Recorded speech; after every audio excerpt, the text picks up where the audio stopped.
Things just went south in Sin City, and the mask is officially off. On one hand, an inside source just blew the lid off the fan base's patience, confirming what we've suspected all along.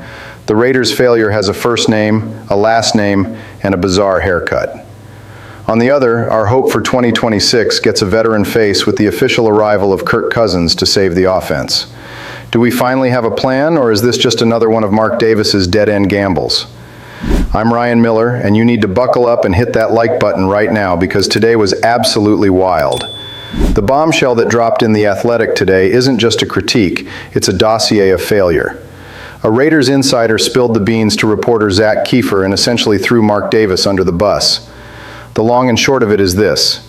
The owner's management is being called out as the sole reason we've been at the bottom of the barrel for decades, and there's no sugarcoating it. The source was surgical, stating that Mark Davis has never actually respected the general manager position. He doesn't hire a GM to lead, he hires buddies he likes in the moment to rubber stamp his latest crazes. Just look at the track record this insider revealed. Mark let John Gruden pick Mike Mayock. Then he let Josh McDaniels pick his best friend Dave Ziegler. And now, history is repeating itself with Tom Brady influencing the John Spytek hire. It's a vicious cycle of amateur hour. The impact on the field is devastating. While other franchises operate with a professional hierarchy, Mark Davis treats this team like a slot machine, pulling the lever every year and praying the jackpot falls from the sky. But the jackpot never comes. We've had exactly 2 winning seasons since he took over in 2011. 2. That is a total disgrace for a fan base that lives and breathes silver and black. My take? I'm outraged, but I'm not surprised. Mark Davis inherited the empire of the legendary Al Davis, but it seems he only inherited the stubbornness without his father's tactical genius. He's so focused on the business and the Vegas glitz that he forgot how to build a winning roster. He handed trash rosters to Antonio Pierce and even Pete Carroll. How do you expect a coach to win without the tools? Now we're heading into 2026 with Clint Kubiak and likely Fernando Mendoza as the #1 pick.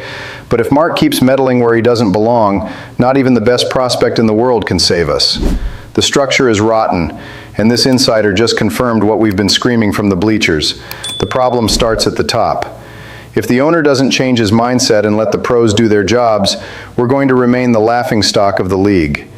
If that front office news bummed you out, wait until you see what went down on the grass today because it's not all shadows in our Vegas. It's official. Kirk Cousins has signed and is already rocking the silver and black. And look, this move makes sense on so many levels it actually gives me a glimmer of hope. The headline here is that the Raiders didn't just sign a veteran arm, they signed the perfect mentor for what's coming next. Cousins arrives with a direct line to our new head coach, Clint Kubiak.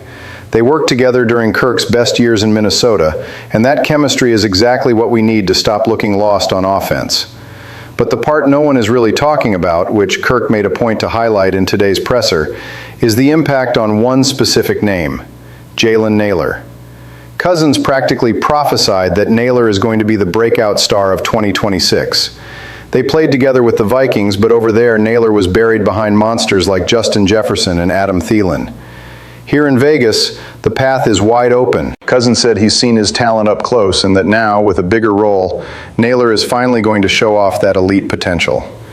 With his speed and Kirk's precision, our receiving core gets a dynamic we haven't seen in years. Then we have to talk about the Mendoza factor. The strategy is crystal clear. Kirk Cousins is the bridge quarterback. He's here to hold down the fort, stabilize the locker room, and show the ropes to Fernando Mendoza, who everyone expects to be our top pick in the draft. It's the ideal scenario. Mendoza doesn't need to be thrown to the wolves right away. He's going to learn from a guy who knows Kubiak's system like the back of his hand. The immediate impact? A smarter offense that doesn't waste possessions and knows how to attack the intermediate game. My honest analysis? For the first time in years, the Raiders actually seem to have a coherent tactical plan on offense. Kirk knows where Nailor is going to be, he knows Kubiak's play calling, and he has the veteran poise to handle the Vegas pressure. As long as Mark Davis doesn't ruin this with his interference, Kirk could be the best bridge player we've ever had. The hype is real, nation. To wrap it up, on one side you have Mark Davis's management being exposed as amateurish, and on the other, a solid tactical plan with Kirk Cousins taking the reins.